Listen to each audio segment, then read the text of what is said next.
আমাদের এলাকার অনেক হুজুর জর্দা খান, খিতাল লাগি খান। আপনারা ইতা বালা না, ইতা সারি দাও। জর্দা খাওয়া কি জায়েজ? আপনার মতামত কি? ডক্টর জাকির নায়েকের লেকচার শুনেছিলাম, জর্দা তামাক খাওয়া যাবে না। আপনার মতামত জানতে চাই। জি, ডক্টর জাকির নায়েক ঠিকই বলেছেন, জর্দা তামাক খাওয়া যাবে না।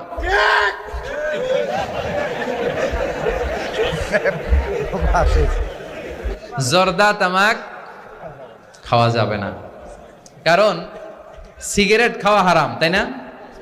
যদিও অনেকে হারাম বলতে চায় না, মাকরুহে তাহরিমি বলে। মাকরুহে তাহরিমি বললে তো একই কথা, করিবুন ইলাল হারাম, হারামের কাছাকাছি।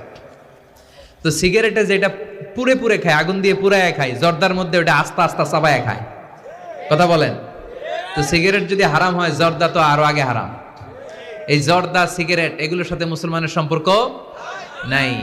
এই সিগারেটের যে ধোঁয়া, এটা জাহান্নামের আলামত। ধোঁয়া পাওয়া যাবে কই? কথা কয় না। জাহান্নামে থাকবে আগুন। সিগারেট খেতে কি লাগে? এই আগুন খায়, আগুন পেটের ভিতরে ঢুকায়, আসে না নাই? পৃথিবীতে সিগারেটটা এমন একটা খাবার, এই একটা খাবারে শুধু টয়লেটে বসে খাওয়া যায়। কথা খুব কা, তাই না? সিগারেট ছাড়া কোনো জিনিস কেউ কোনোদিন টয়লেটে বসে খায় না, শুধু সিগারেটই খায়। আবার সিগারেট হয় টোবাকো প্ল্যান্টস থেকে, মানে তামাক পাতা থেকে।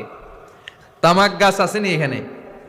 তামাক গাছ যেখানে চাষ করে ওইখানে কোনো বেড়া দেওয়া লাগে না। ওটা ছাগলেও খায় না, ছাগলেও খায় না, ছাগলেও মুখ দেয় না। তো যেটা ছাগলে খায় না, ওইটা আশরাফুল মাখলুকাত খেতে পারে? কথা বলেন। আচ্ছা, পৃথিবীর এইটাই একমাত্র পণ্য যে পণ্যের গায়ে এই পণ্যের বদনাম আর দুর্নাম লেখা থাকে। এটার গায়ে লেখা থাকে স্মোকিং কজেস ক্যান্সার, ধূমপান কর্কট রোগের কারণ, ধূমপান করলে ক্যান্সার রোগ হয়। আছে না নাই? আচ্ছা, কোন চকলেটের গায়ে যদি লেখা থাকে এই চকলেট খাওয়া মাত্রই ডায়রিয়া হয়, খাইবেন? কমু তোরটা তুই খা, তোর ডায়রিয়া হোক। কথা বলেন। কেউ খাবো না, কারণ এইটার বদনাম লেখা এটার গায়ে, খামু কেন? কিন্তু সিগারেটের মধ্যে বদনাম লেখা থাকা সত্ত্বেও মানুষ ধোয়া করে খায়, আর জর্দার মধ্যে এটা আস্তা খায়। এই জন্য সিগারেটও খাওয়া যাবে না, জর্দাও খাওয়া যাবে। কোনো আলিম যদি খান, এটা ঠিক না। ওই ভাইকে বলবো আপনি ছেড়ে দেন, আস্তে আস্তে অভ্যাস করেন, পারবেন। একবারে ছাড়া যায় না। কথা বলেন। অনেক দিনের অভ্যাস। যে বেটা প্রতিদিন 10টা গুড লিফ খায়, কয়টা? আরে কালকে যদি ছাড়তেই হবে, ওকে আমার মাইরা ফেলাম, আমি মরে যাব, তারপরে ছাড়তে পারবো না। ওরে খাইতে দিতে হবে। কি দিতে হবে? ওরে কমায় কমায় খাইতে দিতে হবে। ওরে বলতে হবে কালকে থেকে 9টা করে খান। কয়টা করে? যে 10টা খায়, ওর 9টা খাইলে চলবে না? চলবে। পরের সপ্তাহে 8টা করে খান, এরপরের সপ্তাহে 7টা। ওরে খাইতে দিতে হবে কয়েক মাস, তারপরে 5টা, এরপরে 2টা। যেই সপ্তাহে ও 2টা করে খায় অভ্যস্ত, এরপরের সপ্তাহে একটাও খাইতে পারবে, ঠিক কিনা? যেই সপ্তাহে ও 1টা করে খাইলেও চলে, এরপরের সপ্তাহে না খাইলেও চলে। কথা বলেন।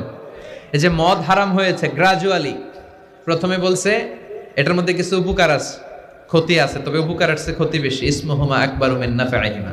সাহাবারা কয় তাইলে তো কমাই দিতে হবে। সাহাবারাও মদ খাইতো, ওমরে ফারুক মদ খেতেন, মদ খাওয়ার রাজা ছিলেন উনি।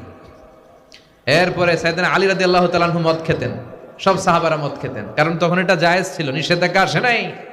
যখন বলা হলো ক্ষতি আছে বেশি, খাওয়া কমাই দিলেন। এরপর একবার সাইয়েদনা আলী রাদিয়াল্লাহু তাআলা আনহু মদ খেয়ে নামাজে দাঁড়াইছে, আর এরকম মাতলামি করতেছে, আর পড়তেছে আ'বুদু মা তা'বুদুন। লা আ'বুদু মা তা'বুদুনের জায়গায় মাতলামের ছোট কি পড়ে?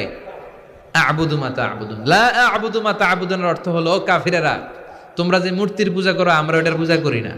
উনি লা বাদ দিলে অর্থ হয়ে গেছে তোমরা যেটার পূজা করো আমরা ওইটারই করি।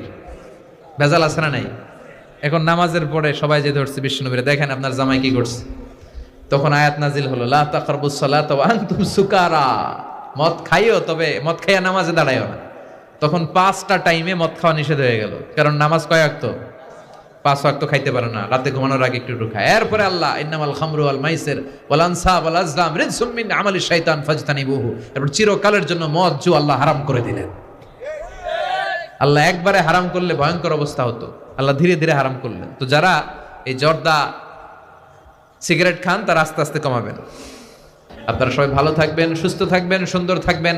আবারও দেখা হবে কোনো তাফসীরুল কোরআনের ময়দানে। সুবহানাকাল্লাহুম্মা ওয়া বিহামদিকা আশহাদু আল্লা ইলাহা ইল্লা আনতা আস্তাগফিরুকা।